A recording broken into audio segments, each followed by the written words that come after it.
Selamat sore pemirsa, kembali bersama Nusantara, mengupas fakta, merangkai cerita. Para pemirsa setia kami, saya Kane Syafa, bersama dengan rekan saya Askia Bakis akan menemani Anda dalam berita kami hari ini.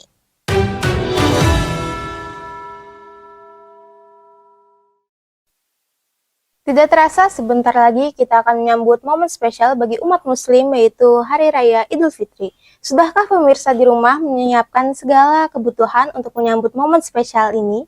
Tentu saja Bakis, ini adalah waktu yang istimewa bagi seluruh orang di dunia dan tidak terkecuali di Indonesia. Menyambut Idul Fitri tidak hanya tentang spiritualitas, tetapi juga tradisi, termasuk dalam hal busana. Setiap tahun, beragam pilihan busana menjadi sorotan di pasar-pasar tradisional maupun modern. Benar sekali Kania, dan hari ini kita akan membahas tentang berbagai pilihan busana yang bisa menginspirasi pemirsa di rumah untuk menyambut momen spesial ini. Mulai dari yang klasik hingga yang terkini. Tentu saja, dan berbicara tentang beragam pilihan busana, kita memiliki liputan spesial di salah satu pasar terbesar Jakarta, yaitu Pasar Tanah Abang. Mari kita lihat bagaimana persiapan dalam menyambut Hari Raya Idul Fitri di sana. Sangat menarik ya Kania, karena saya yakin juga penonton di rumah pasti sudah sangat ingin mengetahui tren mode Idul Fitri tahun ini. Jadi mari kita langsung masuk ke berita pertama Nusantara, yaitu beragam pilihan busana untuk menyambut Idul Fitri.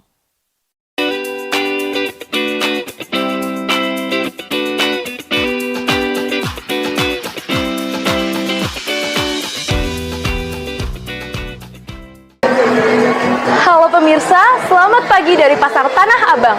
Seperti yang terlihat di belakang saya, kondisi hari ini dipadati oleh calon-calon pembeli yang sedang mencari busana untuk menyambut Hari Raya Idul Fitri. Tidak hanya busana untuk lebaran, berbagai busana lainnya seperti casual, batik, baju anak-anak, dan lain sebagainya dapat kita temukan di Pasar Tanah Abang. Serunya, di sini kita bisa tawar-menawar langsung dengan penjual barang yang kualitasnya tidak perlu kita ragukan lagi. Saya Anzalna Hairunisa yang akan menemani kalian untuk menjelajahi tren busana kali ini. Yuk kita lihat-lihat.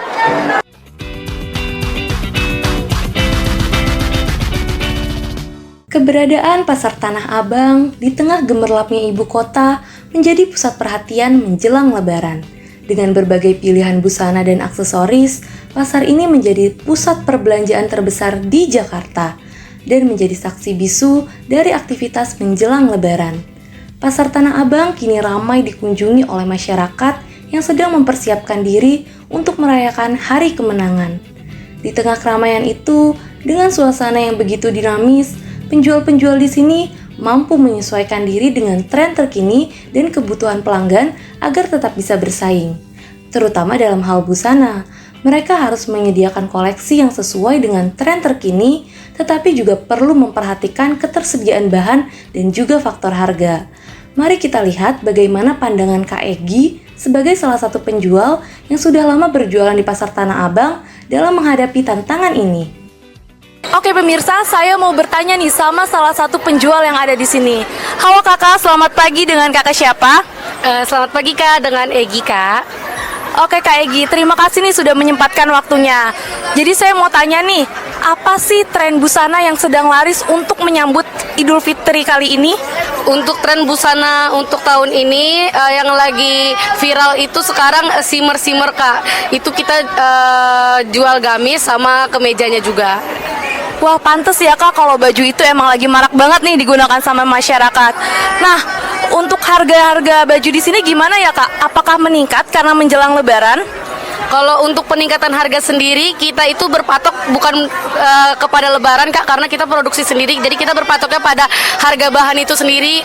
Kalau karena ini barangnya juga lagi langka, jadi kita menaikkannya harganya itu tergantung dari bahan itu sendiri. Oke baik. Nah, kira-kira boleh nggak sih Kakak Egi nih sharing sedikit nih strategi dari Kakak Egi untuk menarik perhatian para calon pembeli? Strategi dari kita sendiri itu ngejual barang-barang yang emang lagi diincer di tahun ini, yang lagi musim tahun ini, dan kita juga memperhatikan warna-warnanya. Kalau warnanya norak kan nggak mungkin juga ada yang mau beli ya Kak. Jadi kita pasti perhatiin apa yang lagi musim dan warna yang lagi tren sekarang. Oke baik, terima kasih Kakak Egi atas waktunya. Untuk kalian yang mau datang ke Pasar Tanah Abang, langsung aja nih kita serbu dagangan dari Kakak Egi. Menjelang Lebaran Idul Fitri, situasi Pasar Tanah Abang selalu ramai dengan para pembeli dari berbagai wilayah di Indonesia. setelah sempat sepi akibat serbuan barang murah di online shop, ramainya kembali pasar Tanah Abang saat Ramadan menjadi pusat perhatian para masyarakat. Masyarakat berbondong-bondong beradu cepat untuk membeli busana serta aksesoris yang menarik. Dengan penawaran harga yang terjangkau, dengan berbagai pilihan yang banyak, disinilah tempat alternatif untuk mencari busana yang khas dipakai saat Hari Raya Idul Fitri. Mari kita lihat bagaimana situasi pembeli yang sedang memilah dan mencari busana yang diinginkan. Halo pemirsa, sekarang saya mau tanya-tanya nih sama salah satu pembeli yang ada di sini. Halo Ibu, selamat siang. Dengan Ibu siapa? Ya, nama saya Anne. Oke Ibu Anne, terima kasih sudah menyempatkan waktunya. Kalau boleh tahu Ibu asalnya dari mana nih? Jakarta Selatan. Oke, jadi kenapa sih Ibu Anne belanja di Pasar Tanah Abang ini? Ya, murah, terus lengkap semua barang-barangnya dan harganya juga terjangkau. Tapi penuh banget ya tempatnya. Oke baik, sebelum-sebelumnya Ibu pernah belanja di sini juga atau enggak nih? Sering belanja di sini. Oke, biasanya memang seramai ini atau karena mau menjelang Lebaran aja nih Bu? Emang selalu ramai, Tanah Abang selalu ramai kok tempatnya. Kepada pemirsa yang ada di rumah, semoga ini bisa menjadi tempat inspirasi untuk berbelanja baju-baju Hari Raya Idul Fitri. Kapan lagi kan kita bisa belanja baju Lebaran yang kualitasnya bagus dengan harga yang terjangkau? Selamat menunaikan ibadah puasa. Saya Anzalna Hairunisa melaporkan untuk Nusantara. Terima kasih Anzalna Hairunisa. Ternyata gamis shimmer sedang menjadi tren terkini yang banyak digandrungi oleh masyarakat. Semoga berita ini dapat menjadi inspirasi bagi para pemirsa yang sedang mencari ide busana Lebaran untuk Hari Raya nanti. Betul sekali Kania. Baik pemirsa, kami akan kembali dengan informasi menarik lainnya setelah yang satu ini. Tetap bersama kami di Nusantara.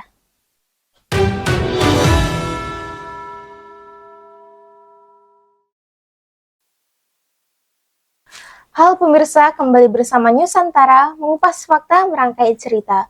Pemirsa, arus mudik Lebaran Idul Fitri 1445 Hijriah sudah mulai terlihat di ruas jalan tol Jakarta Cikampek kilometer 19. Kami akan mengajak Anda untuk memantau situasi terkini arus mudik di rest area kilometer 19 pada tanggal 1 April 2024. Diprediksikan bahwa tanggal 5 April 2024 akan menjadi puncak arus mudik Lebaran. Dalam hal ini, pemerintah tidak hanya tinggal diam mengenai kemacetan yang akan terjadi pada puncak arus mudik nanti. Untuk mengetahui keadaan selengkapnya, kami sudah terhubung dengan rekan kami Alvin Berkat yang melaporkan langsung dari rest area kilometer 19.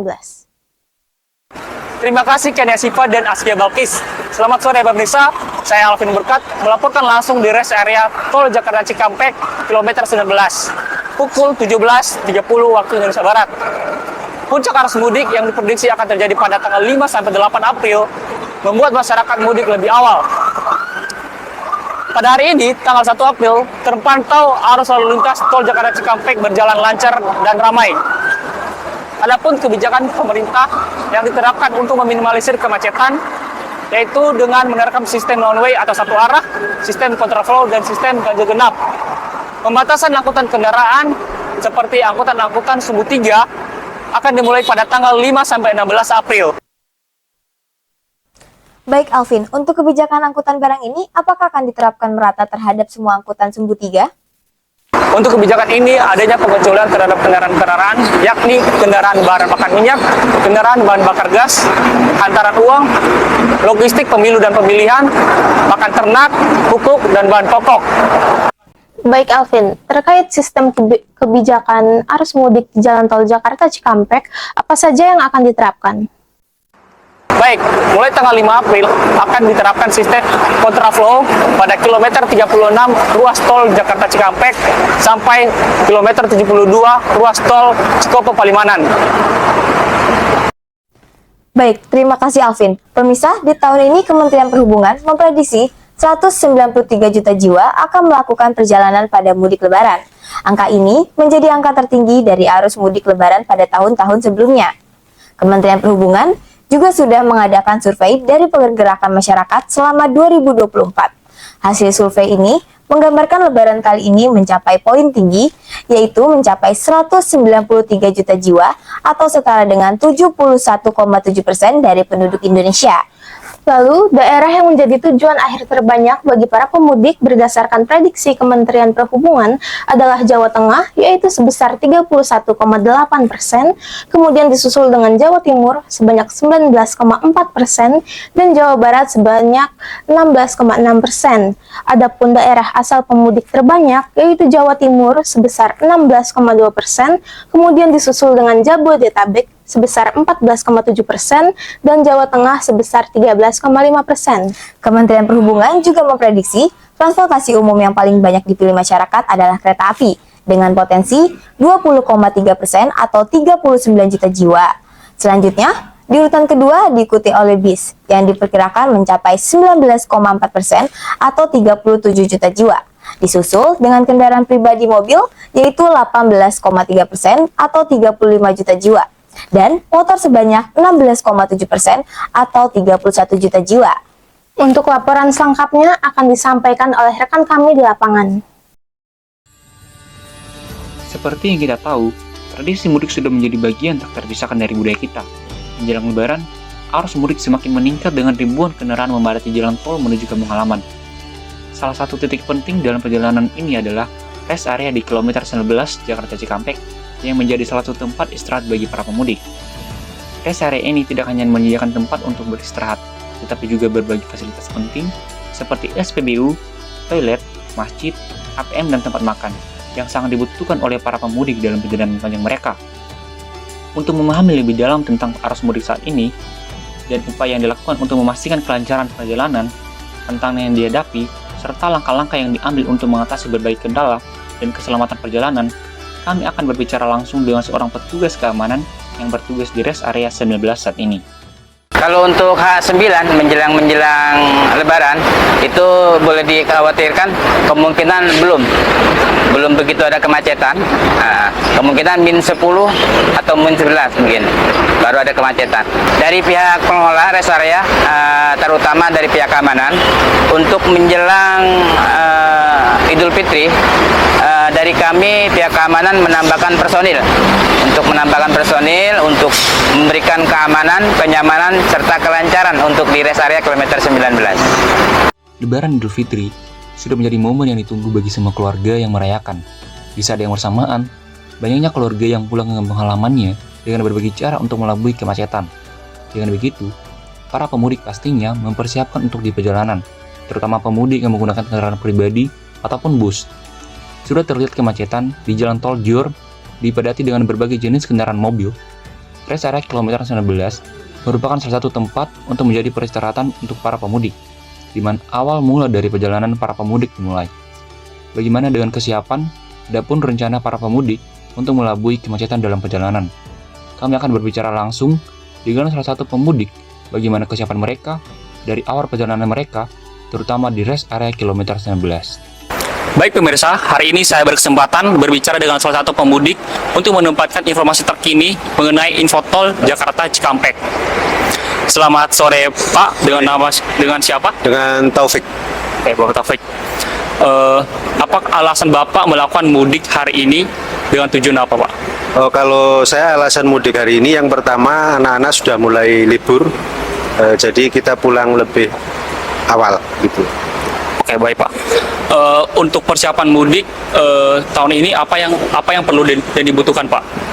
Persiapan mudik tahun ini nggak beda jauh dengan tahun-tahun sebelumnya karena sudah menjadi rutinitas beberapa tahun yang lalu. Jadi kami hanya memang mempersiapkan hanya terkait dengan persiapan musim hujan saja. Jadi lebih ke penataan barang karena barang yang kita bawa banyak.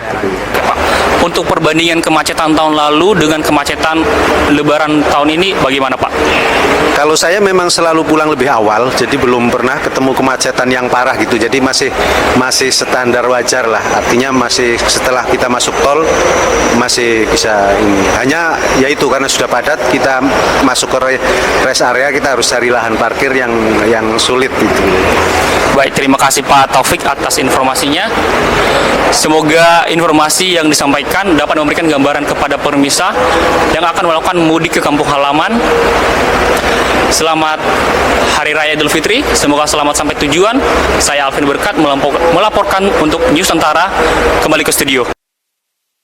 Itulah informasi yang dapat kami sampaikan. Semoga informasi ini dapat membantu para pemudik yang berencana untuk pergi ke kampung halaman.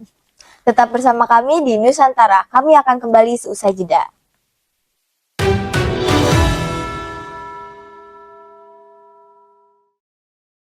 Selamat sore pemirsa, kembali lagi di Nusantara. Mengupas fakta, Merangkai cerita. Kembali lagi bersama saya Kania Syafa. dan saya Azkia Balkis.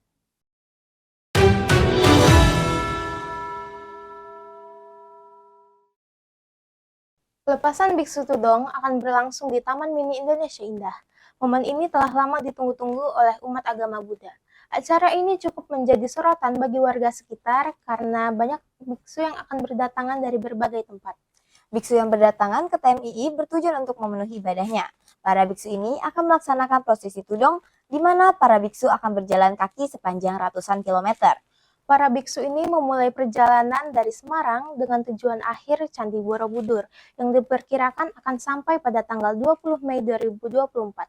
Kali ini kami akan mengajak pemirsa untuk melihat situasi pelepasan biksu tudong di Taman Mini Indonesia Indah.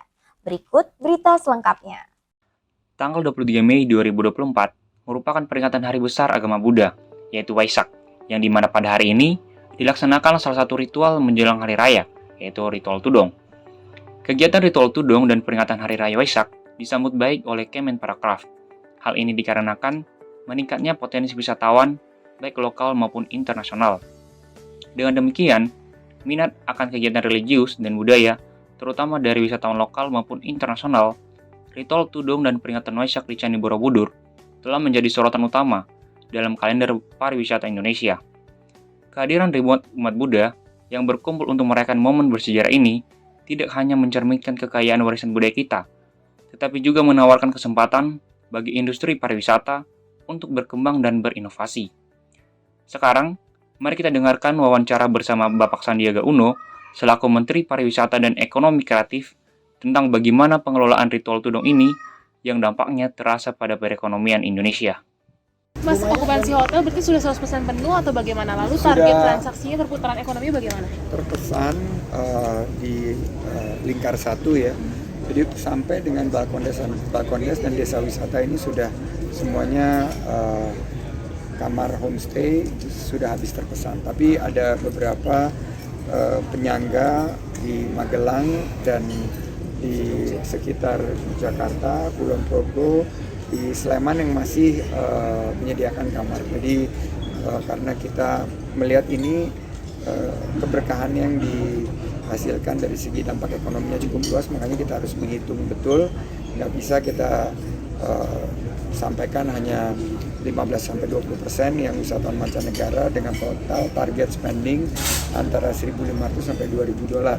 Tapi harus kita betul-betul hitung karena ini akan menjadi acuan di tahun mendatang agar penyelenggaraan ini lebih sukses. Itu harapannya. Selamat siang pemirsa, selamat siang Kania Syafa dan Azkia Balkis. Saya Alvin Berkat melaporkan langsung dari Taman Mini Indonesia Indah. Para biksu ini diperkirakan akan sampai di Candi Borobudur pada tanggal 20 Mei 2024. Jadi makna yang paling gampang yang kita lihat hari ini adalah tadi yang Bante Kamsa bilang ya, bahwa hidup itu memang kita harus melepas. Ya, kehidupan kita sampai tua pun kita harus lepas. Maksudnya lepasnya apa? Ketika kita kematian, kita harus melepas semuanya. Nah, para Bante Tudong ini mereka akan berlatih. Berlatih dari mana? Mungkin bawa misalnya bawa tas misalnya 20-30 kilo. Isinya tenda, isinya jubah, mungkin isinya perlengkapan. Pada akhirnya, mungkin tendanya nggak perlu lepas, ininya nggak perlu lepas. Pada akhirnya tinggal pakai ya sendal sama jubah aja jalan gitu. Jadi tujuannya adalah untuk makna pelepasan dan juga berlatih kesabaran. Karena kan di dalam Buddhism, kebahagiaan kita achieve itu dari hati sendiri, bukan dari luar ya. Mungkin selama teman-teman lihat para Bante tadi, mereka meditasi. Kadang-kadang mereka nggak tahu apa yang kita ngomongin itu, ya kan? Kita baru bangun, baru oh iya. Nah, berarti dia memang melihat ke dalam diri sendiri gitu kan. Nah, jadi sama dengan tudong ini ketika dia berjalan, dia melihat ke dalam, panas, dingin semua capeknya itu semua dilihat dari dalam, bukan di luar. Jadi panas dingin apa ini tidak mempengaruhi kualitas batin daripada para bante ini. Dalam memperingati Hari Raya Waisak pada tahun ini, para biksu dari berbagai negara tetangga mulai berdatangan ke Indonesia untuk ikut merayakan ritual tudong. Tudong sendiri adalah praktik keagamaan Buddha Theravada, di mana para biksu melakukan perjalanan spiritual untuk mencari pemahaman yang lebih dalam tentang ajaran Buddha, membersihkan pikiran dan hati, serta mencapai keadaan meditasi yang lebih dalam. Mereka berlatih disiplin diri seperti puasa, meditasi, dan kesederhanaan, serta menghindari 3 dosa utama dalam Buddhisme: keinginan, kemarahan, dan kebodohan. Para biksu juga mengembangkan nilai kebajikan, seperti kasih sayang, kedermawaan, dan kebijaksanaan. Pada awalnya, para panitia tudong agak ragu untuk mengadakan acara ini, dikarenakan Indonesia yang sedang mengalami tahun politik. Oleh karena itu, para biksu hanya mendapat waktu persiapan tudong yang singkat. Namun, berkat semangat dan dedikasi para biksu yang tidak surut, mereka tetap teguh mengikuti jejak Buddha dengan melaksanakan tudong. Baik pemirsa, ternyata perayaan Tudong 2024 kali ini diikuti oleh 44 biksu dari berbagai negara, terutama Thailand. Perjalanan kaki dimulai dari kota Semarang hingga ke Candi Borobudur. Diharapkan semoga perjalanan kali ini dapat berjalan dengan lancar hingga sampai ke Candi Borobudur. Semoga informasi dan wawasan yang saya sampaikan dapat memberikan gambaran kepada pemirsa, terutama non-Buddhis. Saya Alvin Berkat, melaporkan untuk Nusantara, kembali ke studio. Sampai jumpa, salam toleransi. Baik, terima kasih Alvin Berkat untuk informasinya. Pemirsa, puncak perayaan Hari Waisak 2024 akan dilaksanakan pada tanggal 23 Mei di Candi Borobudur. Acara ini akan dimeriahkan dengan prosesi pelepasan lampion ke udara. Kami berharap para biksu tudong dapat melaksanakan perjalanannya dengan aman dan nyaman. Demikian liputan yang kami hadirkan untuk menambahkan wawasan pemirsa mengenai ritual tudong. Saya, Kania Syafa, bersama dengan rekan saya, Askia Balkis, pamit undur diri. Terima kasih, sampai jumpa, dan salam toleransi.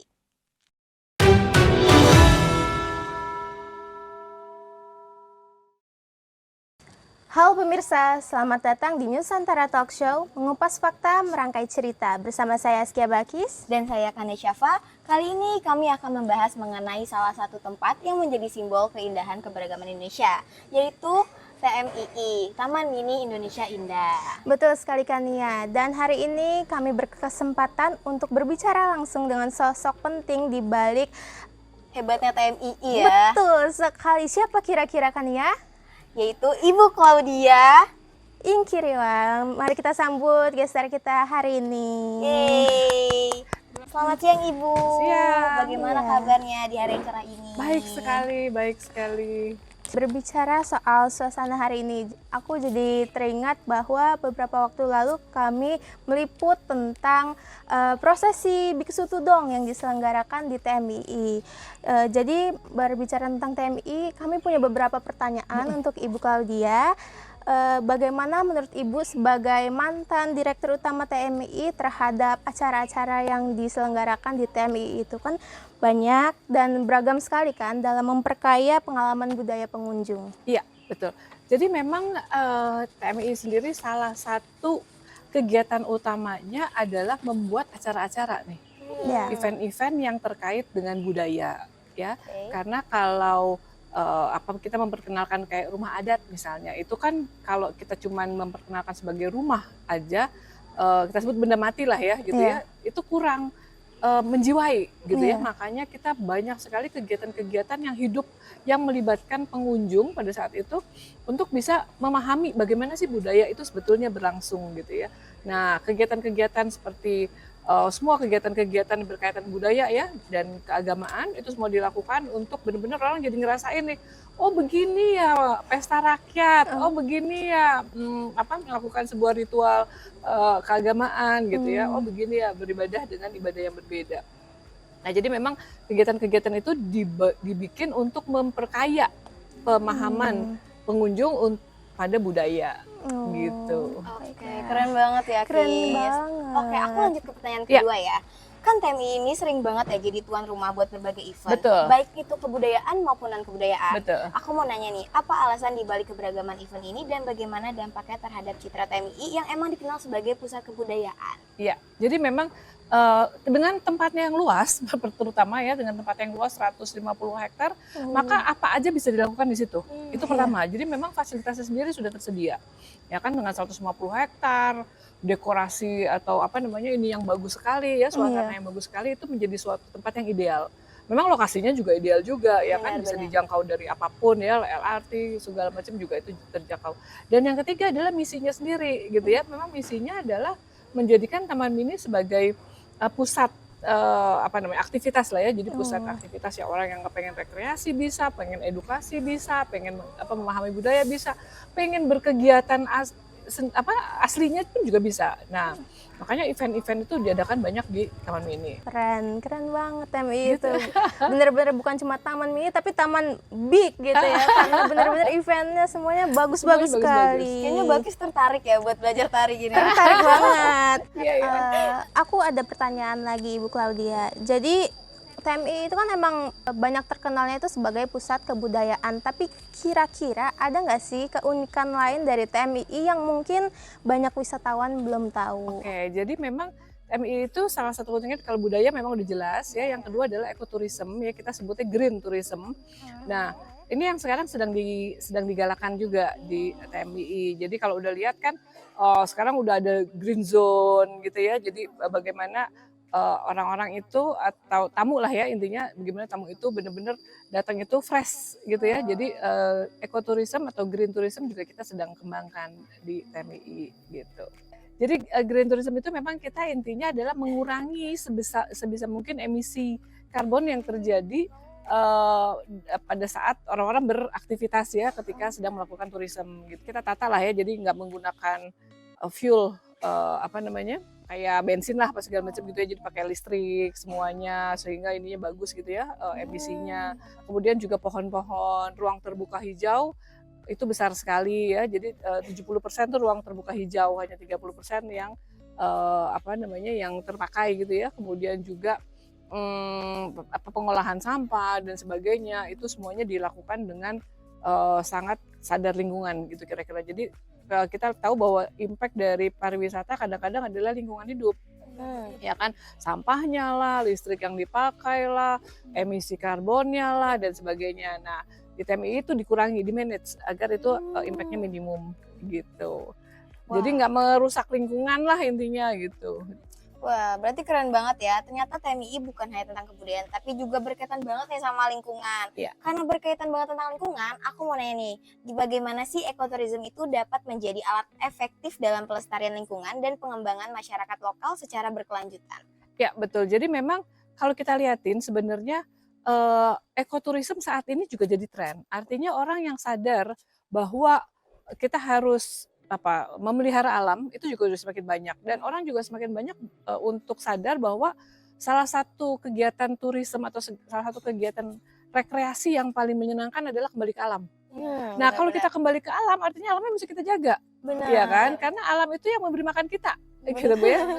Bukannya kita nih yang iniin alam gitu ya, maksudnya, tapi alam sebenarnya yang sangat bermanfaat buat manusia, sehingga memang akhirnya kita harus sadar bahwa ya kalau kita ingin mendapat manfaat dari alam, artinya kita juga harus menjaga alam tersebut gitu ya, baik alam yang kita mendapat manfaat secara langsung dengan udara bersih, makanan dan sebagainya, tapi juga alam memberi manfaat buat kita untuk rekreasi, untuk menenangkan pikiran, untuk membuat kita lebih damai terhadap diri kita sendiri, itu semua alam.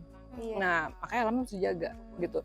Nah, ini kesadaran ini yang saat ini kalau saya lagi lakukan adalah bekerja sama dengan sebanyak mungkin kayak masyarakat desa hutan ya, atau masyarakat desa pengelola hutan untuk sama-sama sadar bahwa alamnya kita jaga.